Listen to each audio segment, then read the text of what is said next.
Muy queridos alumnos de Derecho Canónico, antes que nada quería desearles una muy feliz Pascua de Resurrección. Y en este lunes de la octava de Pascua tenemos que continuar con la clase, con la unidad número 4, que se titula La Introducción al Código de Derecho Canónico. No es una unidad larga, ya lo vamos a ver, y les voy a hacer como venimos haciendo en estos días, un breve repaso de la presentación del PowerPoint. Ustedes deberán después ir leyéndolo, reflexionándolo y también leer la bibliografía obligatoria, que en este caso va a consistir en la lectura del libro Las claves del código, toda la parte que habla de la introducción del derecho canónico que ustedes van a tener, ya tienen ahí en el link de la clase. Quería decirle que esta presentación la hizo el mismo autor del libro Las claves del código, el padre Monseñor Alejandro Bunge, el juez actual de la Rota Romana, y él pone todo esto a disposición, así que bueno, yo voy a tomar estas presentaciones que él las hace siempre de un modo muy didáctico y por momento hasta divertido, ya van a ver en qué consiste. Bien. Introducción al Código de Derecho Canónico.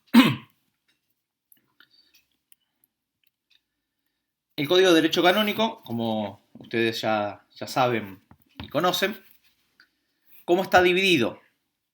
Primero, haciendo una historia, y acá los invito a que puedan ir navegando por internet y buscar lo que es el código de 1917, ¿no? Que era el anterior a este que está en vigencia. Estaba dividido en cinco libros, perdón. Normas generales, personas, cosas, procesos, delitos y penas, ¿no? Como ven, es sencillo. Y el libro más largo era el libro de las cosas, ¿qué entraba dentro del libro de las cosas? Por ejemplo, los sacramentos, ¿sí? Ahí ven que quedó obsoleto, quedó viejo, ¿no? Después del Concilio Vaticano II, inclusive varios años antes, ya no puede concebirse sacramento como una cosa. Por eso se necesitaba esta reforma que ustedes estuvieron viendo con la Constitución de Juan Pablo II. Bien, el Código de 1983 parte, ya lo saben, de la Eclesiología del Vaticano II y divide en 7. Normas generales, pueblo de Dios, función de enseñar, función de santificar, bienes temporales, sanciones y procesos. Ya en la terminología hay un cambio muy grande, ¿no? Todo un libro dedicado al pueblo de Dios, que será la materia para nosotros del año que viene, algunos ya la cursaron, la función de enseñar, la función de santificar, ¿no? Es más, nos suena mucho más a la terminología que nos ha enseñado el Concilio Vaticano II. Y aquí estas cosas graciosas que pone Monseñor Bunge, ¿no? Él dice, ahí vemos a un sacerdote estudiando el Código de Derecho Canónico, pero también vemos a un laico y también a una laica estudiando el código. Es decir, que el estudio en el fondo es para todo el pueblo de Dios. ¿Cómo está divididos? Bueno, aquí nos vamos a encontrar con que cada libro no tiene una división igual, no sigue una misma división. Yo los invito en algún momento de esta clase a tomar el índice del libro, poder ir viendo cómo está dividido, poder ir leyendo los títulos, nos ayuda siempre mucho a ver una visión de conjunto. Cuando uno, a mí me pasa en lo personal, cuando uno lee un libro, me gusta leer mucho el índice, ¿no? Como para ver cuál es la ruta, de dónde parte, a dónde quiere llegar, cómo va trabajando todo eso el autor. Bueno, creo que nos ayuda a poder ver muchos índices. De hecho, yo siempre los índices son los que tengo marcados con resaltadores, como para mostrarnos, no sé, dónde está lo importante. Me ayuda mucho, ¿no? Bueno, el código está dividido por libros, partes, secciones, títulos, capítulos, artículos y cánones. No todos los libros están divididos así. Así está dividido el libro 1, así está dividido el libro 2. Ahí en cánones figura dónde comienza, ¿no? Dónde comienza. Así está, ¿ven? El libro 2 tiene una parte, tiene 3 títulos, un capítulo, Pero la 2 no tiene título y tiene secciones. La sección 2 tiene título. ¿Ven? Eso es lo que les decía, cómo está dividido de una forma no unificada, ¿no? El que tiene todo es el 7, ahí verán, el último tiene todo. No unificada, ¿no? Por eso si uno quiere ver una técnica legislativa, no va a ser tan estricta como sí lo es, no lo vemos aquí, pero lo pueden buscar ustedes en el índice, el Código de 1917. Es una técnica legislativa ampliamente superior. Pero eso a qué fue que vaya en contra toda la eclesiología. Bueno, era otra época. Bueno, podemos preguntarnos, ¿es renovador o conservador? Los principios que lo fundamentan obviamente son renovadores, porque son los principios del Concilio Vaticano II.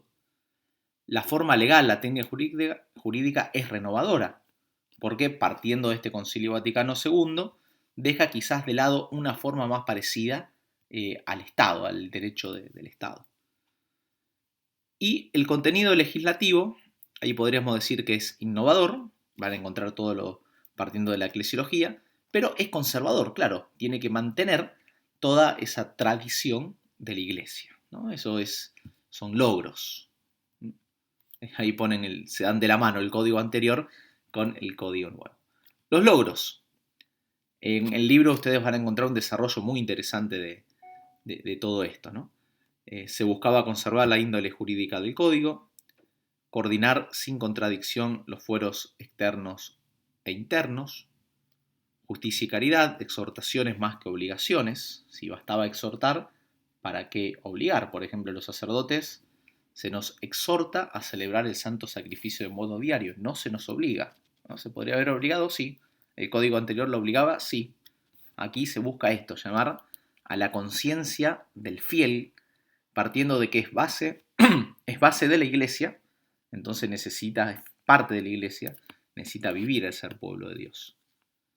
Que sean ordinarias las facultades extraordinarias de los obispos, delegar, darle a cada obispo ese peso de la decisión. El principio de la mano de lo anterior, de subsidiariedad, descentralizar, no todo tiene que pasar por el Papa, no todo tiene que pasar por la Santa Sede, ¿no? El obispo tiene potestad. Determinar y proteger adecuadamente los derechos de todos los fieles. Y para proteger estos derechos subjetivos se debe distinguir claramente la función de potestad, sea legislativa, ejecutiva y judicial. Mantener el principio territorial, complementado con el personal, ¿no? Eso es algo muy interesante y fue una decisión, ¿no? Que se va viendo también cómo el principio personal va cobrando fuerza también hoy en día. Veremos qué será el día de mañana de eso. Y las penas, dejar la ferente sentencia y la sentencia, o sea, la que se tienen que dictar o la que por el hecho de hacer algún delito se cae inmediatamente, solo reservarlo a las más graves. El código anterior tiene una lista, no digo interminable, pero muy larga de penas así, sobre todo la sentencia, la que uno por cometerlo caía en esa excomunión, en el fondo, o en una pena, ¿no? Lo cual generaba una incertidumbre grande porque no todo el mundo era consciente de que su delito, su actuar llevaba a la excomunión. La ordenación sistemática del contenido se hará solo al final. Bueno, ese fue como un proceso de redacción que ustedes van a poder leer ahí también en el libro, que está bien desarrollado. ¿Cuáles son los logros? Si uno tendría que mencionar, aquí solo lo vamos a mencionar, también ustedes lo podrán leer para entenderlos, para meditarlos. Claridad. Es bien claro lo que logró el Código de Derecho Canónico. Creatividad. Realmente es creativo cómo integra las enseñanzas de la Iglesia, del Concilio sobre todo, en una forma jurídica. Nitidez. Ahora que en estos días necesitamos tanto la nitidez para poder comunicarnos. Descentralización y subsidiariedad. Pastoralidad, ya lo vimos la clase anterior, la pastoral del derecho canónico. Y un equilibrio entre principios y leyes. Ahí vemos a un payaso malabarista haciendo algo de equilibrio. Naturaleza del libro 1. ¿Qué es lo que vamos a encontrar en el libro 1? Es una ley sobre las normas. Hay conceptos, institutos jurídicos que son comunes a todo el código, a todo el ordenamiento canónico. ¿Sí? Por ejemplo, ya vamos a ir viendo, pero todo lo que veamos en el libro 1 nos va a servir para entender todo el código de derecho canónico. Me acuerdo cuando el Monseñor Bunge nos daba estas clases, nos decía, todos los profesores dicen que la materia suya es más importante. Bueno, en este caso es verdad. Y creo que tenía razón, porque en el código en el estudio del derecho canónico, si uno no maneja estos conceptos, quizás lo vamos a ir viendo medio fríos, abstractos del libro 1, hasta aburridos en un cierto sentido, después cuesta mucho aplicar y entender el resto del código. Estos principios se los ha agrupado, en su mayoría, por supuesto no todos, algunos están dispersos por otro lado, en todo este libro 1. Por lo tanto, que sirve como base para una lectura segura y una recta interpretación de todo el código. Por eso el nombre del título que él le puso a su libro, Las claves del código. ¿No? Para entender todo el código, es más, yo me animaría a decir no solo el código, toda la legislación canónica de la Iglesia, se necesitan tener vivos, frescos, o por lo menos saber dónde buscar estas leyes. Brinda una explicación de la técnica jurídica de todo el código. Cuando uno empieza a leer estos cánones ya sabe cómo jurídicamente se va a traducir toda la eclesiología del Vaticano. Y su correcta comprensión y asimilación es necesaria para moverse con soltura dentro del ordenamiento canónico e interpretar y aplicar adecuadamente sus normas. Ahí vemos cuando alguien tiene que instalar algo o arreglar, necesita ir al manual. Bueno, este es como el manual de todo el Código de Derecho Canónico. Bien, como verán es una clase corta.